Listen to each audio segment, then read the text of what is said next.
Улсын дэд шүүхээс эрхлэн гаргасан ном бүтээлийг танилцуулах өдрөлгийг 2026 оны 1-р сарын 16-ны өдөр зохион байгууллаа. Өдрөлгийг нээж Улсын дэд шүүхийн тамгын газрын дарга заяа дэлгэр үг хэлсэн юм.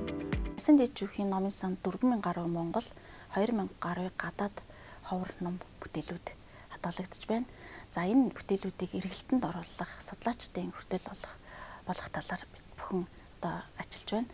Улсын дэд шүүхээс сүүлийн үед дэд шүүхийн тайлбарууд, тоймууд, за мөн жишг шийдвэрүүдийг бас эмгэтхэн олон нийтийн судлаачдын хүртэл болох тал дээр ажиллаж байна. Түүнчлэн Улсын дэд шүүхийн эрүүгийн иргэн танхимын тэргүүн хос баяр Монгол Улсын дэд шүүхийн эрүүгийн иргэн танхимын хянан шийдвэрлсэн авилгын гэмт хэргийн тогтоолын эмгэтглийн талаар танилцууллаа. Энэ үеэрээ тэрээр авилгатай тэмцэхэд шүүхийн оролцоо чухал хяналтын шатны шүүх хуралдаанаар 2017-оос 2025 онд хянан шийдвэрлсэн авилгын гэмт хэргийн тогтоолуудаас хууль хэрэглээний нэгдмэл байдлыг хангах, нэг мөр ойлгон хэрэглэх, авилга албан тушаалын гэмт хэрэгтэд тууштай тэмцэхэд ач холбогдол бүхий тогтоолуудыг эмгэтгээд байна. Энэхүү бүтээлийг сургалт судалгаанд болон урьдчилан сэргийлж соён гэгэрүүлэхэд ашиглана гэдэгт итгэж байна.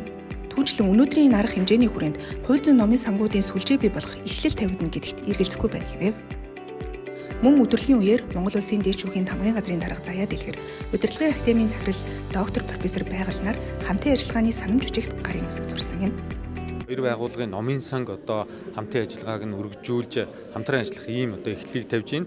Энэ зөвхөн номын сангийн тухай асуудал биш юм. Энэ нь бол цаашдаа одоо хоёр байгууллагын хүрээнд судалгаа эрдэмжлэгийн ажлыг хийх. За мөн одоо хамтарсан ном хэвлэл бүтээлүүдийг гаргах тийм ээ. За мөн одоо энэ чиглэлдээ сургалтын үйл ажиллагаач одоо зохион байгуулах буюу нэгсний сургалт судалгаа эрдэмжлэгийн ажлыг одоо хамтран хэрэгжүүлэх ийм үйл ажиллагааг албан ёсоор одоо хоёр байгууллага хамтарч хийх ийм санам жившигт албан ёсоор одоо гар хэвсэг зурж үйл ажиллагаагаа илүү өргөжүүлж байгаа ийм арга хэмжээ гэж ингэж хэлж болно. Өдөрлөгт төрийн дэд байгууллагууд, хууль зүйн чиглэлээр мэргэжилтэн бэлтгэдэг их дэд сургуулиуд, Улаанбаатар хотод үйл ажиллагаа явуулж буй номын сан тэргүүтээ 20 гаруй байгууллагын 40 орчим төлөөлөл оролцсон юм. Улсын дэд шүүхээс зохион байгуулж байгаа энэ ном бүтээлээ танилцуулах, харилцан солилцохын арга хэмжээ маань их ач холбогдолтой болж байна. Дотоод иргэн их сургуулийн профессор багш нараас эрхэлж гаргасан олон эрдмийн сайхан бүтээл, гүйцэтгэсэн судалгааны тайлангууд байдаг. За үүнийг бас энэ хууль шүүхийн байгууллагатаа хүлээлгээ өглөө.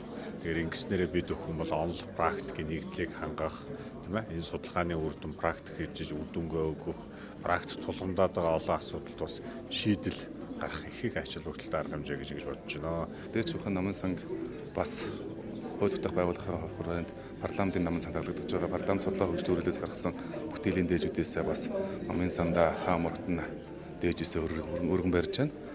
Цаашдаа энэ хоёр байгууллагын номын сан бол хамтын ажиллагаа өргөжүүлэхийн хүрээнд бол харилцан гаргаж байгаа бүтээлүүдээ солилцох, судлах, академик төвчний судалгааны бүтээлүүдэд эргэлтэнд оруулах, дээрээс нь захимжуулсан бүтээлүүдэд харилцаа олон нийт нээлттэй хүртээх зорилгоор энэ ажлыг өргөжүүлэх зүйтэй гэж үзэж байна.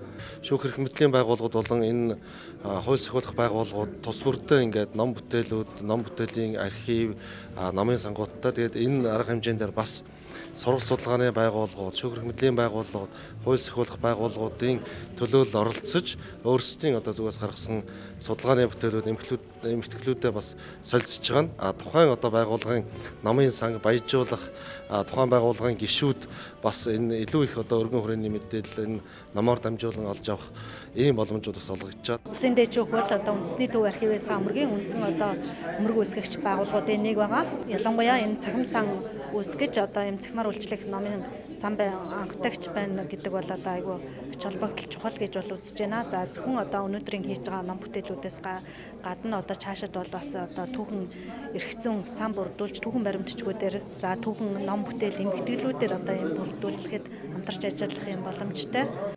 Өдрөлийн төгсгөлд оролцогч байгууллагууд харилцан ном солилцож, Монгол Улсын дэд шүүхийн үзмэрийн танхим болон номын сангаар цочилж, шүүх хуралдааны танхим шууд дамжуулалтын өрөөтэй танилцлаа.